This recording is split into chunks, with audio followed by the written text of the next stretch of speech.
Hi and welcome to my channel. Doing the rising sign readings for the rest of this month. I'm a little late starting this month again.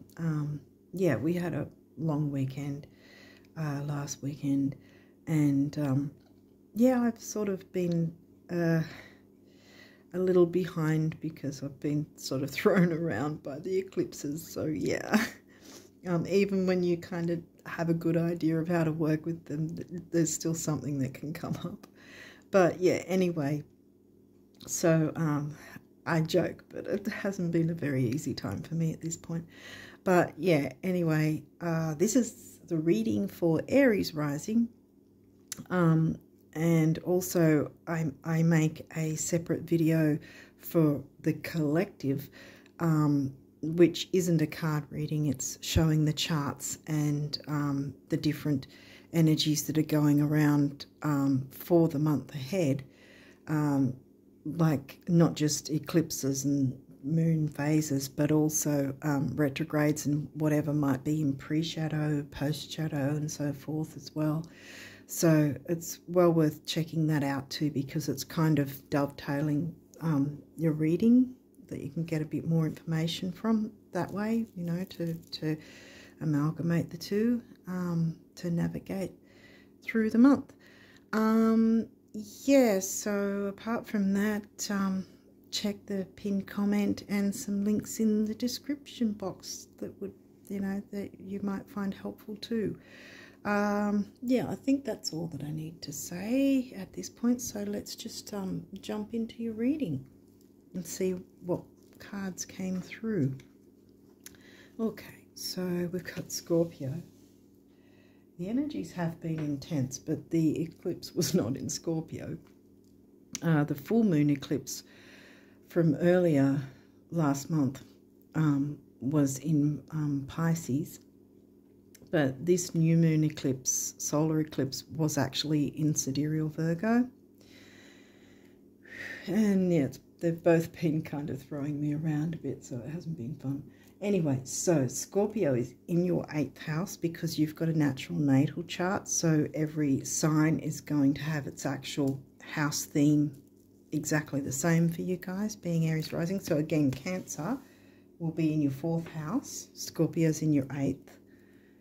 Okay, we don't have a lot of these cards. 7th house, well, that's your descendant, which is Libra. So we've got a bit of water and air so far. 1st house, well, that's your ascendant. So isn't that interesting? Descendant and ascendant, see, because they're both, see, ascendant, descendant. Rising sign is, you'll always, no matter who we are, we're always going to find our rising sign in the 1st house, which is the Aries house. And obviously you happen to have Aries rising Chiron, so some healing.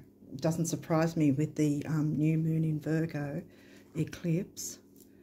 And Vesta, home and hearth, so we've got the Cancerian themes again. Shared resources, debt, sex, occult, taboo, all that sort of thing. Credit cards and bank accounts and pay, you know, all sorts of sort of shared resources. Doesn't necessarily have to be about money either. Home and hearth and healing, some form of healing. Relationship house has come in, which is also, like I said, it's going to be in Libra because it's the Libra house and you've got a natural natal. Let's keep going and see what else. Taurus now, so that's your 2nd house. The money house, the other money house. Well, this is the money house that's intense, and this Taurus 2nd house is the easier money house, I'd like to say. The energy around you shows the abundance of nature. It is rich, earthy and productive, yet relaxed and slow. I don't think we're going to fit another big card there, so I think I'll just slide them across. There we go. Taurus, so both money houses are flanking so far the rest of the reading on each end. Okay, let's see what this theme might be. Pluto, your ability to transform, take big leap forward and rebirth. Okay, so something well, I mean, with the eclipses, things endings and beginnings, transformation with Phoenix rising, which in fact Pluto is the ruling planet of Scorpio. Now we've got the 11th house, friendships, goals, dreams, wishes, communications, because that Gemini is the other communications house, and most people consider the communications per se in the 3rd house of Gemini, but the 11th house being about hopes, wishes, dreams, as well as friendships, and can include the wider like internet and all that sort of thing. So there's a measure of communication, because how can you have friendships in any sense without any form of communication, you know, where the cosmos grants wishes, luck, friends, and social occasions. Yeah, that's what it said. All friendships and the ship, as I call all kinds of ships, house being the Libra house, the 7th house, healing, feeling of home and hearth, at the heart of everything, the star, like the heart. You see the star that she's wishing on there is the heart of the situation. Let's see what else has come through to see if we can get more on this. Jupiter. Well, Jupiter has just gone retrograde, so that's something I'll be saying in the other, talking about in the other video. But yeah, Jupiter expansion. Now that's in the middle of your reading. What else? Ooh, Queen Conchs, complexity. That's an aspect. You always find your aspects in the very middle part of the chart when you get that. See, the middle, very middle is where you'll see all the lines and shapes, and they're all aspects. They're known as aspects. And this is, as it says, complexity, things that can be annoying, frustrating, irritates, puzzles, mystifies, complicates, contradicts, clashes, something clashing, but renewal, Phoenix rising, changing something up within a friendship circle, for instance, to where there's shared resources. What else have we got? Pluto again, transformation. Okay, Pluto's come through twice now. And so is the 7th house. Wow, okay. Relating. Okay. That's interesting. Relating better to others, communicating better to others. Well, I know we didn't get the Gemini house or Gemini sign, but I did mention communication when I saw the 11th house, a measure of communication within certain relationships. Could just be friendships, could be family, or those who feel like family, some sort of communicating some sort of improvements, change, healing for the better, something to do perhaps with shared resources, if not money, something that you share, something that you have in common.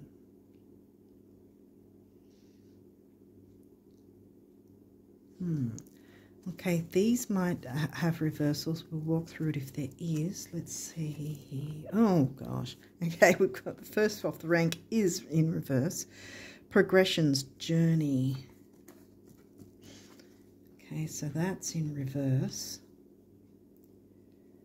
Now, I often see two sides of the coin in a sense when I see most of the reversals in this deck. Because this could be one of two things. Either there's a need to go on that journey and look within the situation, perhaps, you know, as a, how do you put it, brainstorming, maybe, a sort of, there's definitely communication needed within some sort of relating with others, or working on how you relate to others and how you share resources within a friendship community.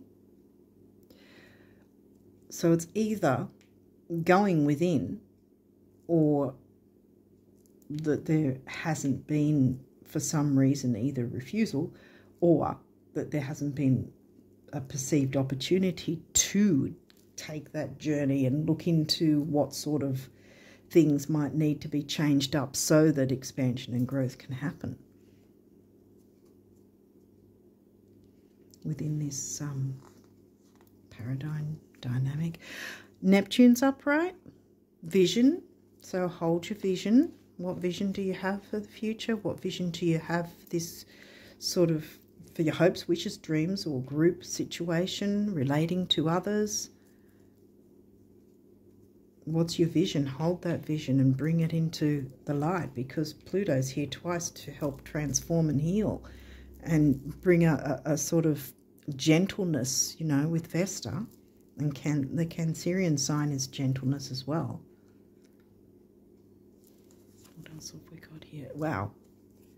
And again, trine sextile. Symbiosis. Okay, so this is in reverse. And again, the relating to others situation. Because you're Mars ruled, so sometimes, especially with heavy energies, and there has been a lot because there's been like solar activity as well. And that can really play on us in a not great way. So not just the idea of the eclipses, you know, where there's the mix of the solar and lunar together, which is how we get our full and new moon eclipses. But, you know, the flares, M-class and X-class flares of the sun, CMEs, there's different activity that the sun can have that affects us, not just our technology, not just our physical technology, but it can affect our own, what would you call it? Organic technology, if you want to put it that way, our bodies, our minds, you know. And sometimes what I'm slowly circling back to is the fact that you're Mars ruled, and although Mars isn't yet in retrograde, he's not, as far as I know, he's not yet in pre-shadow either, not just yet. But because you're Mars ruled, the Mars, you know, fieriness, if you're already starting from a point of frustration, then it's like, you know, so it can be a bit difficult to relate to others when you're already, you know, a bit frustrated. Either that or someone you know is difficult to relate to. And this is where the journey needs to be embarked upon. We turn that around and go on that journey and work through any issues of why there's that difficulty relating, you know, what the block is.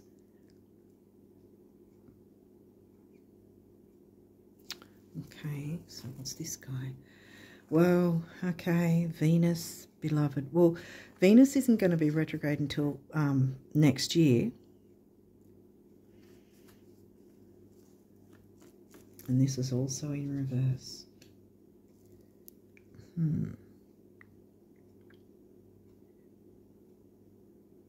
For some of you, it may actually be a romantic partnership or family partnership of some sort, family relationship.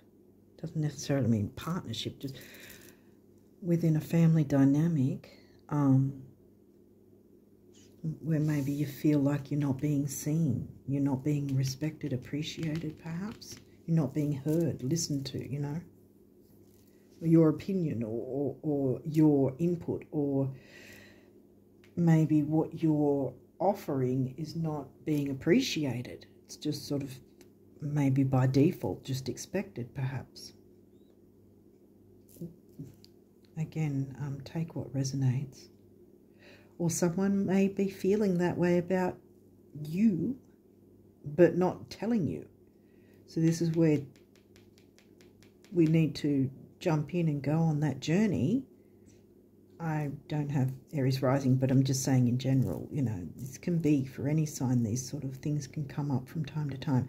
You know, that's where we need to jump in and go on the journey and be courageous enough to sort of open up the dialogue, relate to others, communicate, and clear up any complexity, work out what the difficulty is, because here's transformation for you that wants to come through, and expansion with Jupiter. So it all does want to come through, and I'm going to turn these around because I really think that you can, by communicating with whoever the other is, whether it's a romantic relationship or whether it's a familial relationship. But it does have something to do with shared resources. You know, the Scorpio 8th house, that's what we opened up with. And then at this end, with the 2nd house, again, the money house, the values, what's valued. You know, it doesn't necessarily mean money that you're valuing, even though this is also the money house. But again, shared resources, it could be sharing a book, it could be sharing information, it could be sharing time, it could be sharing a car, you know, it could be anything. It doesn't have to be money, but there's a lot of things we place value on. And of course the Taurus 2nd house includes the placing value on your self-worth. And sometimes by opening up and being courageous enough, but in a peaceful way, right, to communicate with the other and say, okay, seems to be some sort of block, or this issue seems to be not going anywhere or going in the way we either of us want to. How about we look into, is there any way we can maneuver something to make things easier? Remove the complexity, so there's transformation and expansion opportunities. Hopefully I'm making sense. But yeah, is there anything I've missed? Because I think I can turn, yeah, I've turned all these around because I think that that you can clear the complexity there. There's the opportunity for that to happen. Jupiter's supporting you, Jupiter, Vesta and Chiron. There's some sort of healing taking place that wants to take place if you're open to working with these energies. Because here's you and here's the other, see? Ascendant, rising sign, and your descendant is always exactly opposite. And they were the only two houses that specifically jumped out, besides the 11th house, which is also about the friendship, friendliness, is who you're needing to relate to. Are they an air sign? Are they Aquarius? I mean, I did mention Gemini a couple of times, but Gemini technically hasn't come through. So the air signs Gemini, Aquarius, or Libra, because Libra and Aquarius came through. Besides, of course, Scorpio and Cancer, the two water signs there. Neptune's the ruler of Pisces, so by default that's Piscean energy there, which is your 12th house. But yeah, I think the main signs being Scorpio, Cancer, Libra and Aquarius, or Taurus came through as well.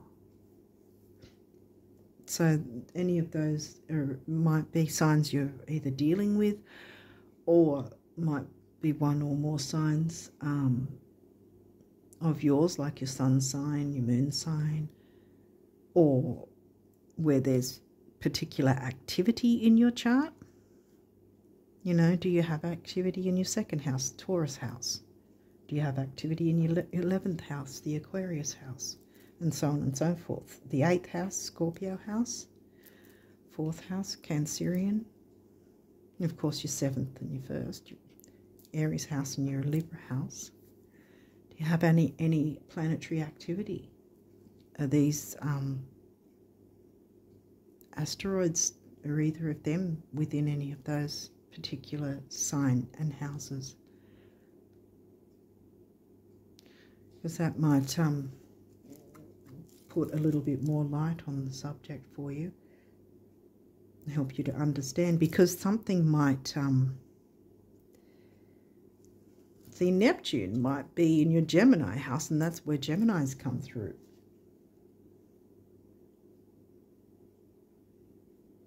Hang on, wait a minute.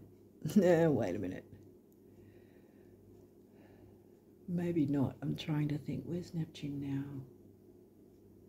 No, Neptune moves too slowly. It wouldn't be in your Gemini. Anyway, but that sort of idea. You know, there may be planets or asteroids in a specific house that's a sort of, you know, placing more emphasis there. Okay, so let's see what the numerology came through. Music. Okay, so now we have the sacral and the solar plexus colors. Music. Well, I mean, music can, it depends on what type of music you listen to. You could be listening to some form of healing music. Music in and of itself can be healing, because even if you're, whatever your favourite music is, even if it's metal or what else? I can't think of, whatever style music it might be, it might, whatever your favourite music is, in and of itself, it might be healing, and then sort of have you in a more peaceful state, so that even if your other person to relate to isn't so peaceful, it's going to be that bit easier for you to deal with, because you've sort of taken the time to, you know, work with yourself and your own energies, if that makes sense. You know, sort of soothe yourself a little bit before jumping into this, before taking the journey, so that you're not all pent up and going, you know, before you try and communicate. Because if we're going into a conversation with that state, no matter whether we have Aries rising or not, if we go into a conversation, if we're needing to have a conversation and we're already tense, well, you know, it's probably going to continue to be intense, and we don't want that happening. So, you know, you want to try your best to soothe yourself first in whatever way you can with your own emotions before stepping into looking into whatever this is, because this all wants to work in your favour to sort out whatever the block is. Did I say the... With the sacral chakra, it's about healing, creativity, emotions, relationships. And the solar plexus is about personal power, intellect, ambition, self-worth. We mentioned self-worth with Taurus. 3 is action, activity, and communication. Can be youth in terms of starting something new, or being new to relating to whatever this is, being open enough to this new way of relating, perhaps, that changes the complexity, changes that up, and transforms things and expands and grows in the way you want it to. 2, number of relating. 3 and 2 comes to a 5, which is the number of freedom and change. Change isn't always a bad thing. Now we've got completion. Yeah, well, we had the full moon eclipse, like I said, it's been throwing me around. 9 is big beginnings, big endings, and spirituality. And purple is a very spiritual colour. Can be used in feng shui for money issue cures. Individuality. Now, I always say when I see master numbers on these cards that it's, to me, it's telling me that more than one person, obviously more than one person is involved, yes, but more than one person can benefit from working with these energies together with you, you know. Individuality, while we've got the relationship number here, because it comes to a 2 as well, it can mean you can still both have individuality within a relationship, not so much where you don't know who, you know, who ends and begins where kind of thing, you know, where you're not in a codependent sort of situation where, well, the saying is not knowing where you begin and end, I think is the saying. I can't remember. Like I said, I've been thrown around by the eclipses, so it's sort of just, yeah. I'm trying to fit them all in because there's a couple more. I don't think 2 will fit though. Spiritual partnership. Well, yeah. Now, this doesn't necessarily mean working in a spiritual field. It can just literally, you can find spirituality in many avenues. Many situations. Spirituality you can find just listening to music, you know, or climbing a mountain, or going for a drive, you know, have a spiritual experience in terms of just being in the moment kind of thing. Of course, taking notice. If you're driving, you want to take notice of what's going on the road. But, you know, I think you get what I mean, hopefully. So, again, we've got solar plexus coming through. I don't think I hit the colour here, base chakra. This is about grounding, security, stability. Having stability by allowing each other to have individuality within the relationship. Doesn't mean that you're sort of cutting yourself off from each other, but having a measure of individuality while still relating with each other, you know. Spiritual partnership, yeah, I think it's about that. It's, you know, the spiritual side being going on that journey and looking into what's the blocks and is there, because money essentially in any sort of relationship, whether it's family or a romantic relationship or friends, whatever, when money is an issue, you know, it can make things a lot more difficult, you know, if something's not really going according to, you know, if it's not going smoothly, it can be a cause of contention. But yeah, by being courageous enough without being arrogant, and again, I'm not blasting Aries per se, but any of us, if we're like I said earlier, if we're jumping into any form of communication with someone else and we're already pent up and annoyed about something, it's not really going to go smoothly. So that's where Chiron, Vesta and Cancer come in to soften things up before you jump in and go on that journey. Hold your vision. That was the one that was upright, remember? And you will find the symbiosis and the equal give and receive. This is giving me 6 of Pentacles here, you know, the equal give and receive within the relationship, so that you feel heard, listened to, and appreciated, as well as the other. And that can be the spiritual partnership. We have 2 again. 2's come through 3 times now. 222, you might want to look that one up. Now, 27 comes to a 9, so 9's come through again. 7 is the mind and creativity, and I always like to think this number 7 is lucky as well. So luck's on your side. What's this guy? 44, environment. Now, isn't that interesting? I want to put that smoke in the middle here.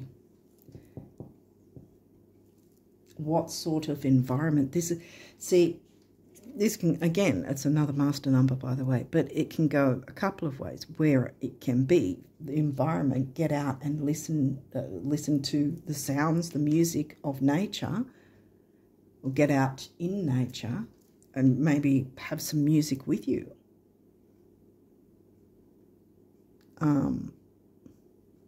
The other thing is, what sort of environment are you around? This is where we question what sort of people are we letting into our energetic field, you know? Are we keeping our energy protected and clear? You know, cutting cords and that sort of thing, if you're open to that. But at the same time, yeah, especially if there's any sort of twinge of codependency, because you want to be able to communicate and work out a system that works without being codependent, because that sucks when you're in a codependent relationship. But yeah, so environment could be, take a look at what you're surrounding yourself with, or maybe in terms of what you might be watching, you know, on TV, social media, or what you're reading, maybe. I don't know. But what are you putting in your mind, body and soul kind of thing? What environment, what's the ecosystem that you're having around you? And I'm not just talking about nature outside, physical, but your emotional environment, your emotional ecosystem. What's going on there? You want to sort of make things as peaceful and calming and healing as possible. And another master number. Number 4 is the number of the builder. And there's 2 of them, again, like I said before, that more than one person is going to benefit from working with these energies, including you. And 4 and 4 comes to an 8, which is about stability, money. Yeah, stability and money, pretty much. Can't think of what else number 8 is. But it's an 8 year as well. You only got one of these, so let's see what this said.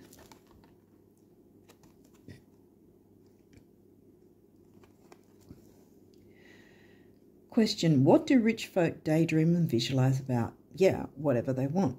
Question, and what do poor folk daydream and visualize about? Yeah, whatever they want.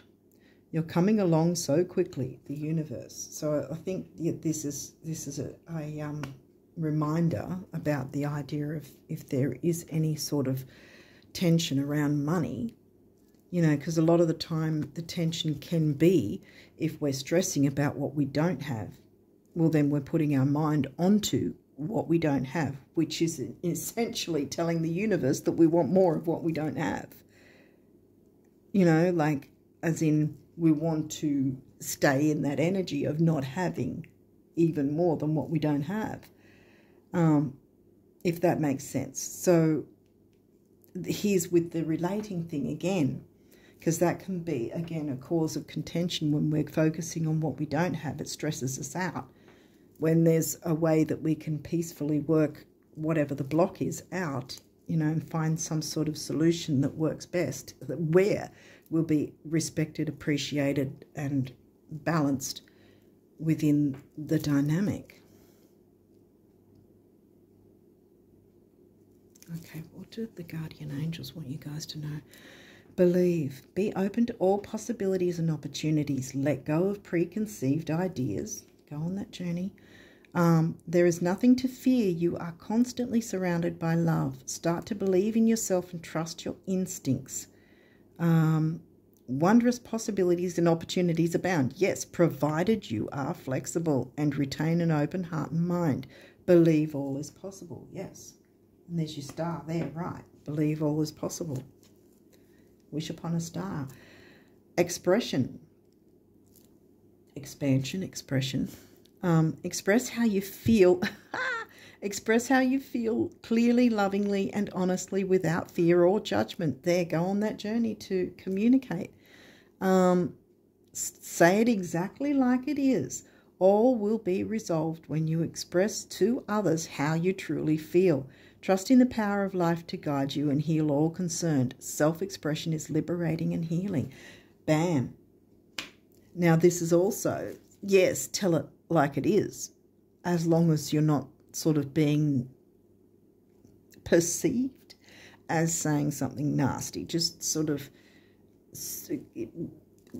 how do I put it? Say what, tell it how it is, as it said, exactly how it is, but don't be too blunt. I have a problem like that sometimes. I can be a little blunt and then think, oh, I could have said that a little softer, more gentler, whatever. Because people will perceive things a different way to us, you know, to what we're, in general, to what we're hoping it's seen as. Or hopefully this is making sense. I feel like I'm sort of a bit all over the place. I'm still trying to get settled from all the heavy eclipse energies. Okay, so what's this one? Prayer. Dear God, help me always to remember that this present life is but a fleeting moment within eternity. Help me always to remember that this life is but a dream. Help me always to remember that you exist within everyone and everything. Help me always to remember that love is all there is and all else is an illusion. Thank you. Yeah. Get that symbiosis happening with your beloved, perhaps, if that's what's needing to happen. Clear, you know, work on clearing the blocks so that this complexity can be removed. Last but not, oh, how sweet. Love. Negative thoughts and feelings are sabotaging your pursuit of happiness. What did I say? When we focus on what, too much on a problem, it makes it more complex than it needs to be. Negative thoughts and feelings are sabotaging your pursuit of happiness. We, your angels, are here to help you heal. Allow our healing light to flow through your heart. Consciously infuse each negative thought or feeling. Remember our worries and stresses and that sort of thing. Consciously infuse each negative thought or feeling with love and light. Feel both your heart and mind aligning to your soul's sacred purpose and unleash your divine potential through the power of love. And I'm putting that on individuality because you each individually can show the love that's necessary to each other and yourselves, 11 and 44. So there's master numbers coming through showing that at least one other person besides you is going to benefit from taking that journey and jumping into the energies to work out how to clear that block in a peaceful, loving way, which doesn't have to be too intense, because I think Scorpio's more here, maybe because there has been intensity and complexity initially. But I think that the main thing here is that Scorpio's telling us that it wants transformation for you and whoever the other is, so that there's more friendliness and home and family and gentleness and peacefulness within the situation, relationship, dynamic. Hopefully this has helped and made some sense. But yeah, I wish you all the best of luck with the rest of October and onwards. And until next time, bye for now.